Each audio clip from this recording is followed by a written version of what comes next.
Hey, little buddies, it's Uncle Rick with your weekly podcast. Today we are reading from Under Green's Banner, or The Boy Heroes of 1781. If you know anything about your history, you will know that this was during the Revolutionary War and that General Nathaniel Greene was a very important American leader in that war. He was a Quaker growing up. And the Quaker Church did not believe in military things. They didn't believe in fighting. But he changed his views and began to study the military sciences and ended up with a general's commission in Washington's army. Anyway, what we're reading today is a scene that follows the Battle of Guilford Courthouse, where General Greene was defeated but caused the British Army so much damage that it was said another such victory will ruin us. But let's continue with this great book by reading chapter 9, An Interrupted Welcome. After his defeat at Guilford, General Greene resolved to carry the war into South Carolina. The British followed, but with caution, for it was like trailing a wounded lion, which growls all the time and is likely to turn upon his hunters. Greene at times turned on his pursuers and inflicted heavy damage. Going back into South Carolina pleased Rodney and Jack. They would soon reach ground familiar to them both, and they hoped to pay off some old scores with the Tories. Besides this, it would permit them to be near Callaway Manor, where both Dora and Alice were, and they feared that the girls would need at times the strength of their protecting arms. It had not been their fortune to encounter Captain Sampson or Red Dan at Guilford, for they did not come in contact with Tarleton's horse, that means Tarleton's cavalry. But now that they were riding south, they felt assured that they would soon meet these two worthies again. Callaway Manor was a large estate, which had been in possession of the house for many years. Its former owners had beautified it until it was one of the fairest plantations in the Palmetto State. The old manor house standing on a rise back of a grove of stately trees, whose shade lent a cooling freshness to the landscape. Being near at one dusk, Rodney proposed to his friend and companion a ride to the place, and in a short time they dismounted in front of the long vine-covered porch, which was supported by enormous columns. A faithful slave first discovered them, and their arrival was the signal for great rejoicing. They were escorted into a great parlor, where they found the master of the place ready to greet them. The two girls, their eyes gleaming with pleasure, added zest to the welcome, and in a little while the sumptuous repast was set before the young troopers. The boys had much to tell: the marches with Greene, the fierce fight at Guilford, in which they had taken such a prominent part, the stubborn retreat into South Carolina, and finally the hopes of soon seeing the end of the war, with the establishment of a new nation devoted to freedom in North America. In the midst of Rodney's recital of an incident from the retreat, a darky bounded into the dining room, his eyes rolling in fright and his breath no longer at his command. "De Tories, they comin' down the road," he finally made out to say. "They 1,000 strong, and they comin' for the young dragoons." In an instant everybody left the table, and the boys, seizing their weapons, bolted for the door. The night had not fairly settled over the scene, for objects were discernible some distance away. One glance was enough. The road leading past the house, and between it and the first line of trees, seemed full of men. The jingle of warlike weapons was distinctly heard, and after a look, the door was closed. "Is it Tarleton?" asked Thomas Callaway. "I think not. Colonel Tarleton could hardly be in this neighborhood just now. It may be a band of Tories led by some such fellow as Captain Sampson, or Red Dan, and we shall soon see." Almost before the last words had left Rodney's lips, a band halted in front of the mansion, and a part of it, separating, rode round it, forming in a moment a cordon of living humanity. Silence reigned within the manor house. "Come out and surrender," called a loud voice. "We have you all in a trap. Come out or take the consequences." Before he could be restrained, Thomas Callaway opened the door and stepped boldly upon the porch.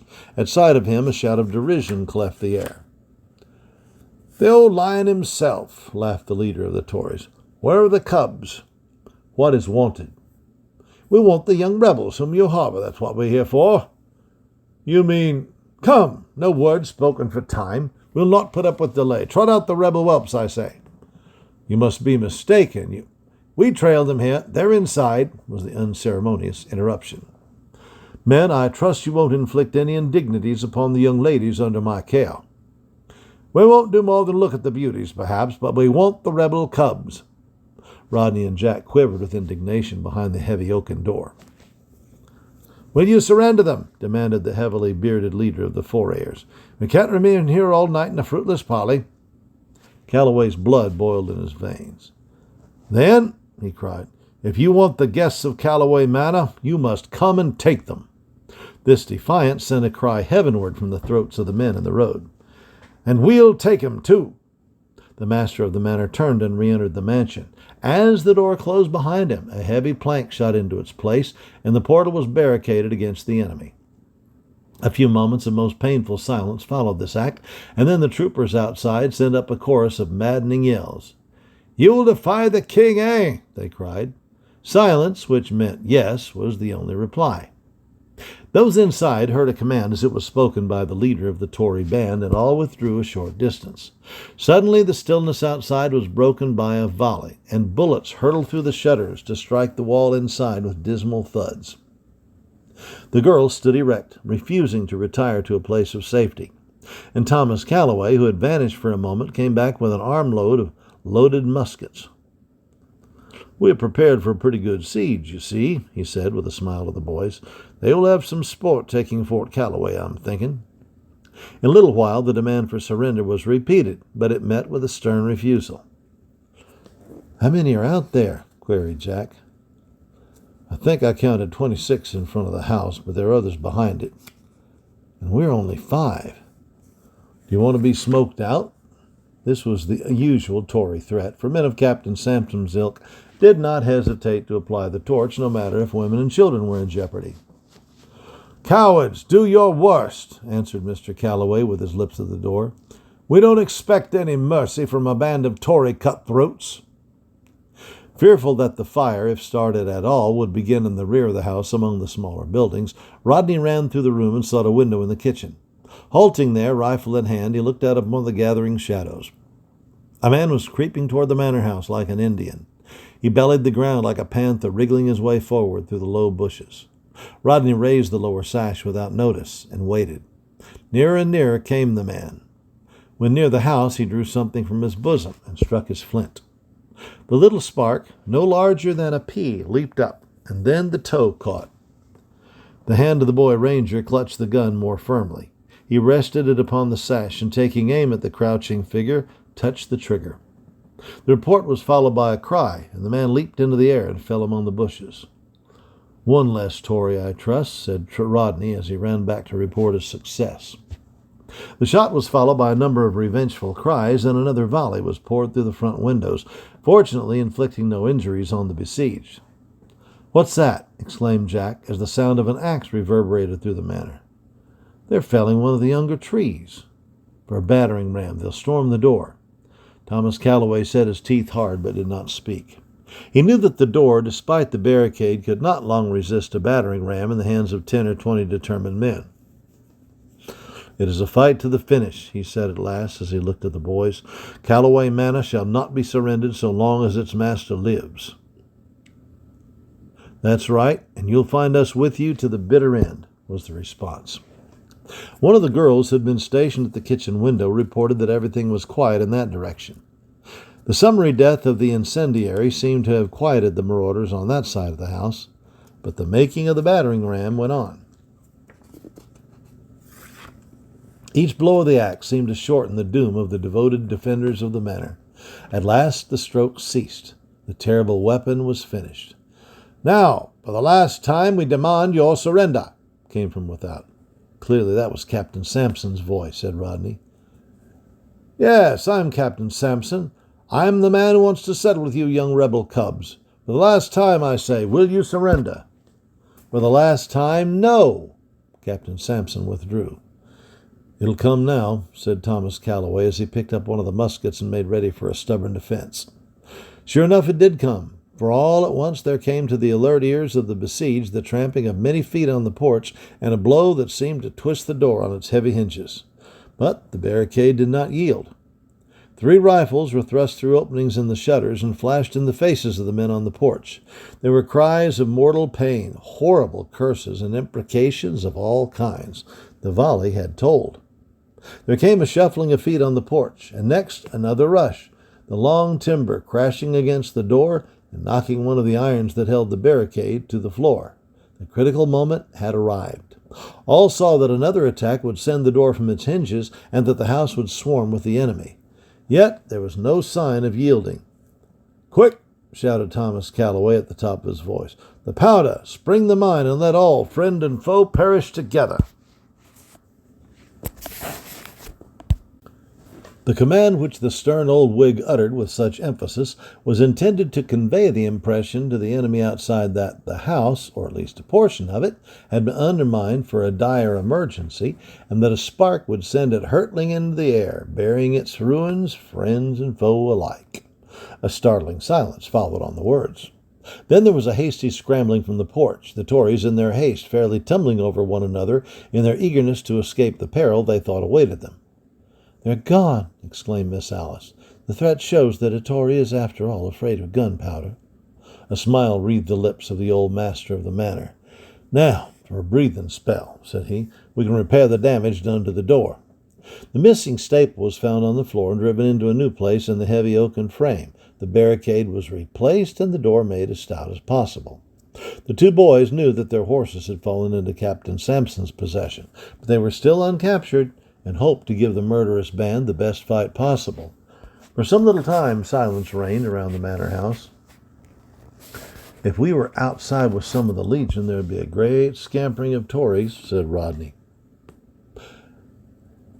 "As you say that Lee is not far away, it's possible he may have heard the firing and will come to our rescue." "He'll surely ride this way if the firing has reached his ears." "Let us hope that it has." That was Miss Alice. By this time there seemed to be a reaction of sentiment on the foe's part. They appeared to have seen through the ruse which had chased them back, and now they came on again. "Will you not surrender and spare the effusion of blood?" asked Captain Sampson.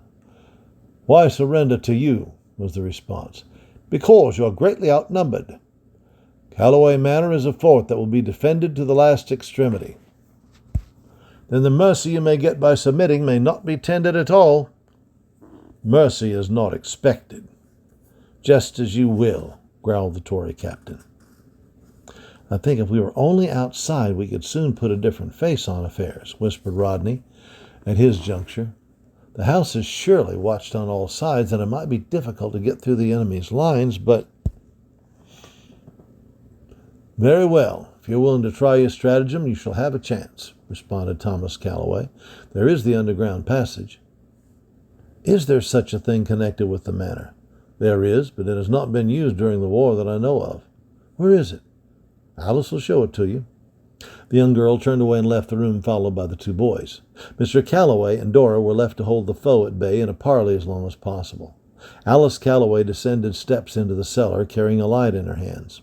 Traversing the wine vault, she came to a door set into the wall.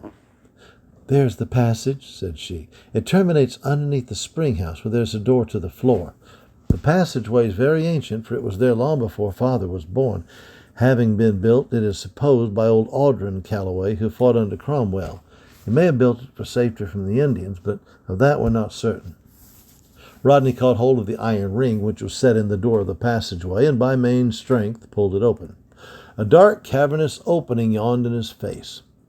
Alice held the light so that its rays revealed a flight of steps which seemed to lead into the bowels of the earth, but which, in fact, did not lead very far down. "Now, bring 3 or 4 muskets hither, Jack," said the boy blacksmith. "We'll treat these Tories to a fire in the rear, something they've never yet been known to stand." Jack bounded back to the room where Mr. Calloway and Dora stood and returned with 4 guns. "You will shut the door behind us," Rodney said to Alice. "We'll find the door at the other end of the tunnel. Keep up a stout heart, and if we do not outwit Captain Sampson and his band, it'll not be our fault." The boy partisans now plunged into the tunnel, and Alice pushed the heavy door back into place. Then she listened a while and heard faint sounds beyond the portal, which told her that the daring young Whigs were gliding through the darkness underground, bent on the stratagem they had in view. "It's as dark as Egypt in here," said Rodney, as he guided himself by keeping a hand on the cold wall.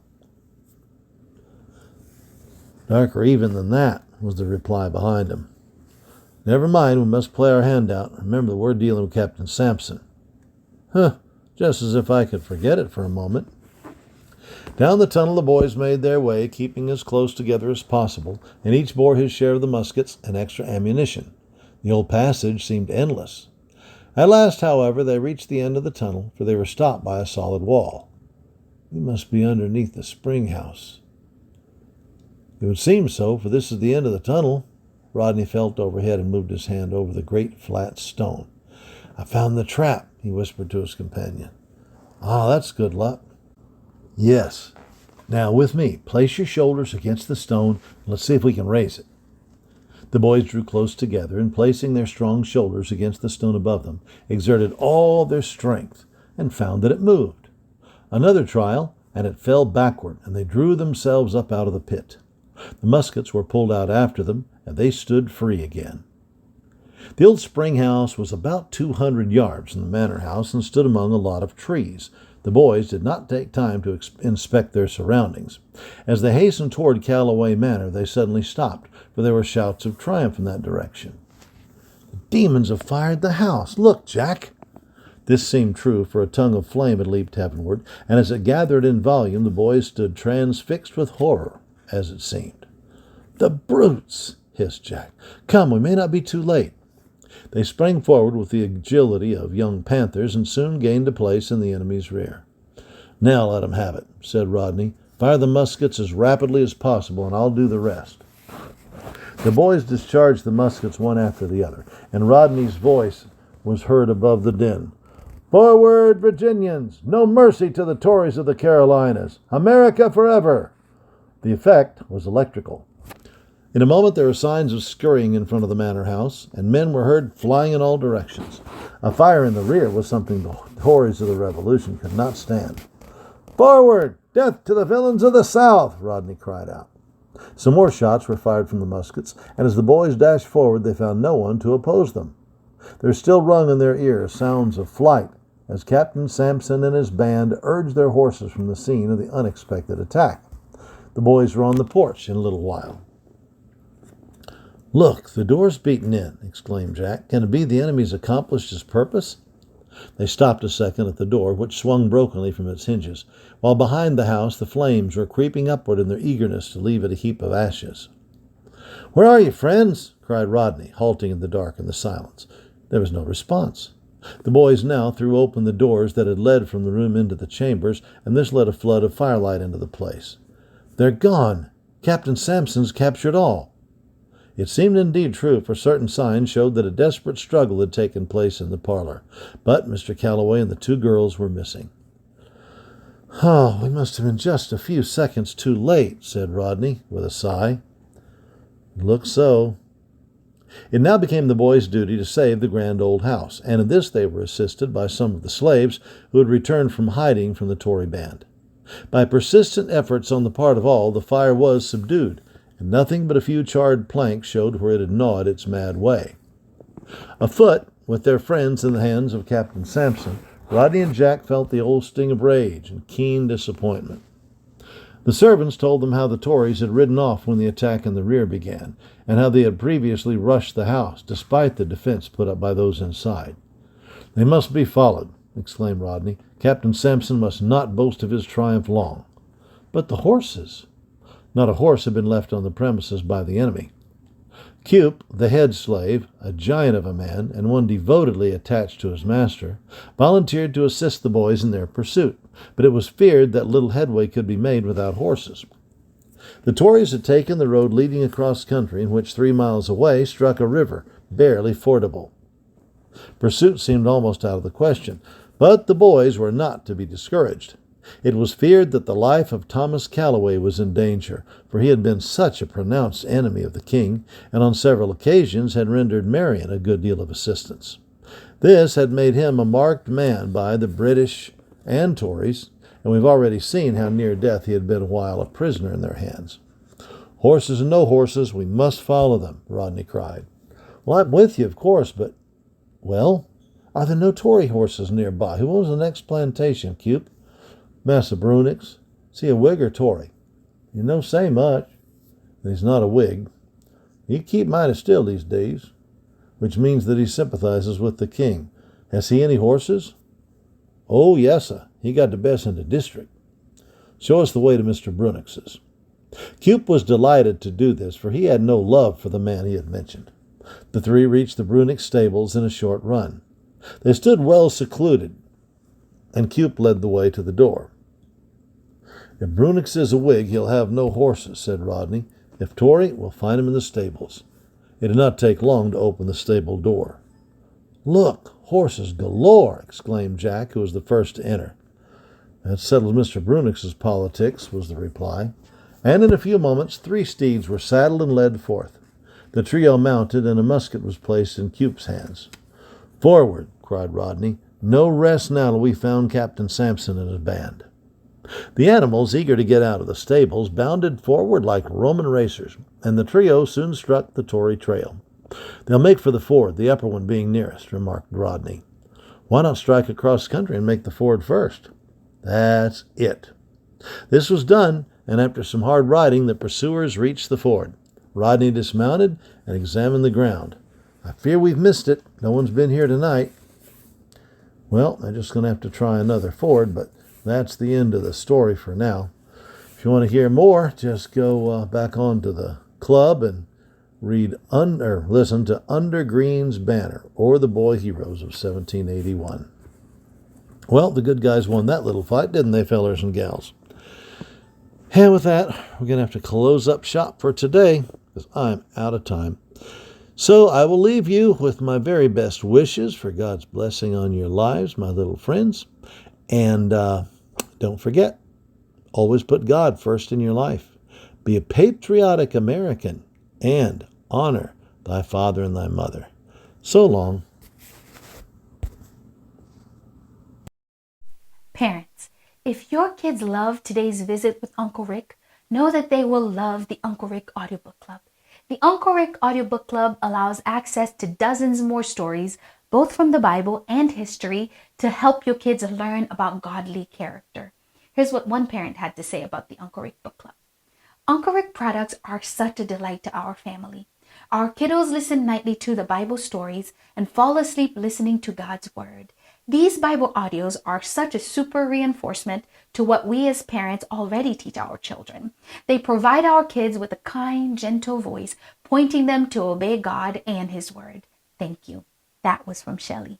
You can access the Uncle Rick Book Club at UncleRickAudios.com. See you there.